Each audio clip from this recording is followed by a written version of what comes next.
Apat ang patay sa away ng dalawang pamilya sa distrito ng La Paz sa Iloilo City.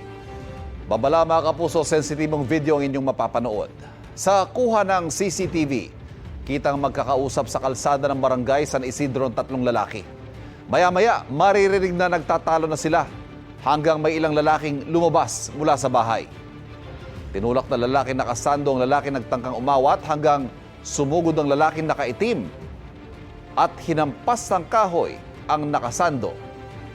Doon na nagsimula ang gulo at sumali ang iba pang lalaki sa lugar. Nagkaroon din ng pananaksak sa insidente. Dead on arrival sa ospital ang lalaking 67 taong gulang at dalawa niyang anak.